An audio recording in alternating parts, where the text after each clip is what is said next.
সারা রাত আপনি ঘুমাইছেন, কিন্তু কেরামান কাতিবিন ঘুমাই নাই। ওই দুরুদের নেকি আপনার আমলনামায় লেখা হলো। তাহলে কেন পড়বেন না দুরুদ আপনি? ও নবীর উম্মত, পৃথিবীতে একটা আমল সরাসরি কবুল হয়ে যায়, সেটা দুরূদ শরীফ। আপনি পড়তে দেরি হবে, কবুল হতে দেরি হবে না। আপনি দুরূদ শরীফ যখন পড়লেন, তখন আপনার নাম, আপনার বাবার নাম, আপনার ঠিকানা পর্যন্ত আমার রাসূলের দরবারে ডায়েরিভুক্ত হয়ে যায়। এই জন্য আগের যুগের আউলিয়া একরাম, উলামা একরাম বাড়িতে ঘরেতে মিলাদ অনুষ্ঠান করাইতেন, মিলাদ শরীফ দিতেন, দুরূদ শরীফ পড়ায়া, জিকির করায়া, এরপরে দোয়ার মাধ্যমে শুরু করতেন। বিশ্ববিখ্যাত বাদশার নাম বাদশা হুমায়ুন, মুঘল সাম্রাজ্যের বাদশা হুমায়ুন দাওয়াত করলেন ওই জমানার বিখ্যাত আলেম আল্লামা খাজা মাহমুদ বাহদাওয়ানি নকশবন্দি রাহিমাহুল্লাহকে। আমি বলি নাই, বিশ্ববিখ্যাত ইমামুল হারামাইন শরীফাইন মক্কা মদিনার ইমাম ছিলেন ইমাম মুল্লা আলী কারি মাক্কি, যিনি 1 লক্ষ হাদিস ওনার কণ্ঠস্থ ছিল। উনি হাফিজুল হাদিস ছিলেন।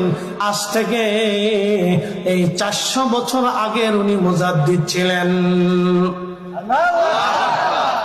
হাজরাতে মুল্লা আলী কারি মাক্কি একটা কিতাব লিখেছেন, আল মাউরিদুর রাবি ফি মাউলিদিন নবী সাল্লাল্লাহু আলাইহি সাল্লাম। নবীর মিলাদুন নবীর উপরে একটা কিতাব আমার ঘরে আছে, মিসকিনের ঘরে। সুন্দর করে তিনি লিখছেন এই উপমহাদেশে মিলাদ কিভাবে চলতো, দোয়া কেমনে হতো। মাহমুদ বাহদাওয়ানি নকশবন্দির কাছে বৈরাম বেগ দিয়ে বলল, হুজুর আপনাকে দাওয়াত করলাম, বাদশা দাওয়াত করেছে রাজ দরবারে, আপনি আসেন দোয়া করার জন্য।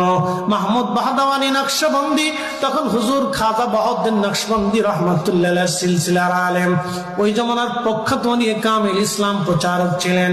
তিনি ডাকতে বলেন, বৈরাম তোমার বাদশাকে যায় বলো আমি মাহমুদ বাহদাওয়ানি কোন বাদশা রাজ দরবারে দাওয়াত নেই না।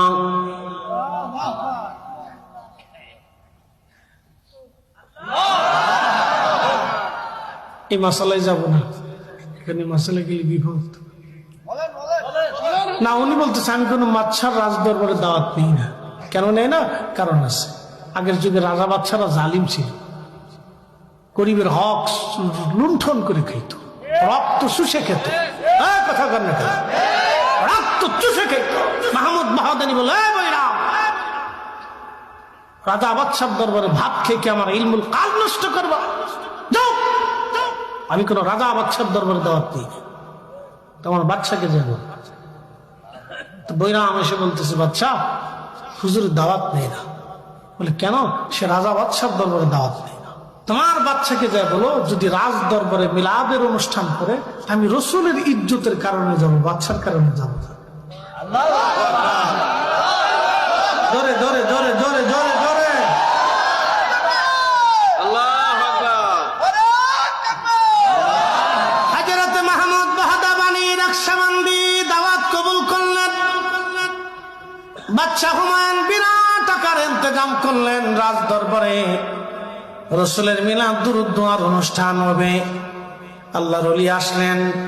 বাদশা নিজে ওযুর পানি এনে হুজুরের ওযু করাইলেন, পানি ঢেলে দিলেন, পা ধোয়াই দিলেন।